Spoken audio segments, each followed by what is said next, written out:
Nakakainis. Hay nako te, imbis na ma-stress ka dyan, isukat mo na lang kaya to. Ang ganda kaya nito. Sigurado ka bang kakasya sa akin yan? Bukas na yung kasal ko. Ba't pa kasi ako in-scam nung kausap ko dun sa wedding gown? Aligaga tuloy ako ngayon. Ate naman, hayaan mo na yun. At least ngayon, nakagawa tayo ng paraan. Ito na yun, no? O, tingnan mo kaya tong gown na to. Ang ganda kaya. Patingin nga. Wow! Maganda naman siya. Teka, kanino ba to? Baka pag sinuot ko to sa kasal ko, mas lalo kaming maghiwalay ni Hector, ah. Hiniram ko lang yan sa best friend ko. Sinuot pa daw yan ng nanay niya nung kinasal siya. Pero naitago naman daw nila ng maayos yan. Kaya tignan mo, oh. Parang bago lang, di ba? Ang ganda pa rin. O ano ate? Let's go? Oh, wait lang. Kuhaan na muna kita ng tubig, ha? Diyan ka lang. Kim, kinakabahan ako. Ano? Kinakabahan? Bakit naman? Ipon ko ba kung bakit eh? Asus! O siya, sige, wait lang. Kukuha lang ako ng tubig doon. O ate, uminom ka muna. Bakit ka ba kasi kinakabahan, ate? Kaming pamilya mo at mga kaibigan mo rin naman yung mga nandoon. Ewan ko ba? Ganito pala yung feeling ng ikakasal, no? Grabe, kinakabahan ako para hindi na ako makahinga. Isipin mo na lang na mamaya magiging asawa mo na si Kuya Hector. At mabibinyagan na rin yung kamang nabili nyo, diba? Anyways, tingnan mo yung gown. Bagay na bagay pala sa akin. Oh, tingnan mo. Oh, fit na fit, diba? Oo nga, no? Oh, diba? Sabi ko naman kasi sa'yo, ate, trust me. Kim, ano nangyari sa ate mo? Nahimatay siya habang naglalakad siya sa aisle. Ewan ko ba? Wala naman siyang sakit eh. Healthy ang ate ko. Tapos ngayon, nasa ICU siya? Ito na nga ba yung kinakatakot ko? Siguro may sumpa talaga yung wedding gown na yun. Ha? Namatay din kasi yung nanay ko habang suot niya yung wedding gown na yun. At balita ko pa, namatay din to yung unang may-ari ng gown na yun. Bakit ngayon mo lang to sinabi? Tsaka bakit pinahiram mo pa? Excuse me, ginawa na namin ang lahat para mailigtas si Miss Fiona. Pero ang bilis kumalat ng lason sa katawan niya. Kaya ikinalulungkot kong sabihin sa inyo na wala na po si Miss Fiona. Nakikiramay po ako.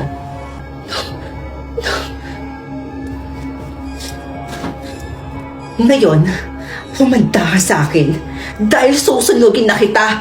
Anak, tama ba yung narinig ko? Pwede mo pang isuot yan. Opo, itay. Dahil may sumpa ang gown na to. Naalala niyo pa po ba nung kinasal kayo ni inay na habang suot-suot niya ang gown na to, nahimatay siya at namatay din sa araw na yon? Katulad nung may-ari ng gown na to, di ba namatay din po siya habang suot ang gown na to? May sumpa ang gown na to, itay. Kaya dapat dito, sunugin. Nak, totoong may sumpa ang gown na isinuot ng nanay mo. Pero yung gown na hawak-hawak mo ngayon, hindi yan ang gown na isinuot ng nanay mo. Dahil ang gown na yon, matagal na namin sinunog. Po? So bakit namatay si Ate Fiona? Planado ba ang lahat? May kinalaman kaya si Kim dito? Grabe. You know, Tanya, I can't believe na ikakasal na ako sa taong pinakamamahal ko. Oo nga At kay Kuya Hector pa talaga. Grabe no? Sino mag-aakala na ikaw ang magtutuloy ng kasal ng ate mo? Oo nga. Finally, after 10 years na in relationship kami ni Hector, matutuloy na yung kasal namin. 10 years? Teka, di ba kakamatay lang ng ate mo 5 years ago?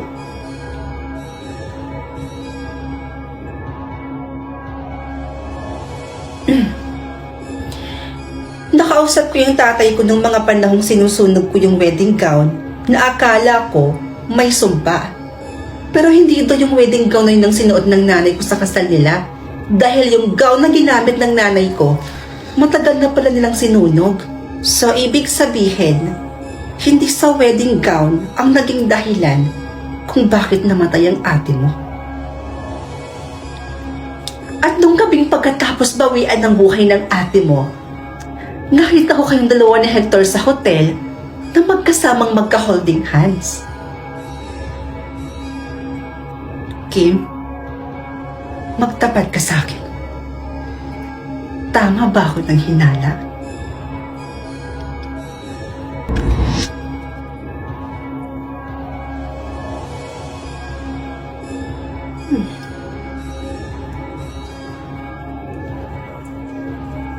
Sorry, ate.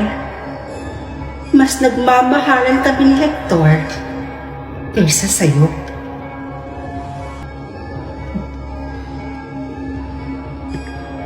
Ate, eto na yung tubig nyo.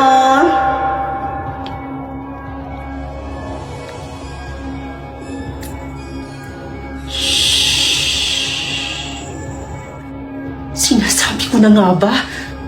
Miss Kim, magsisimula na po ang wedding ceremony. I'm coming!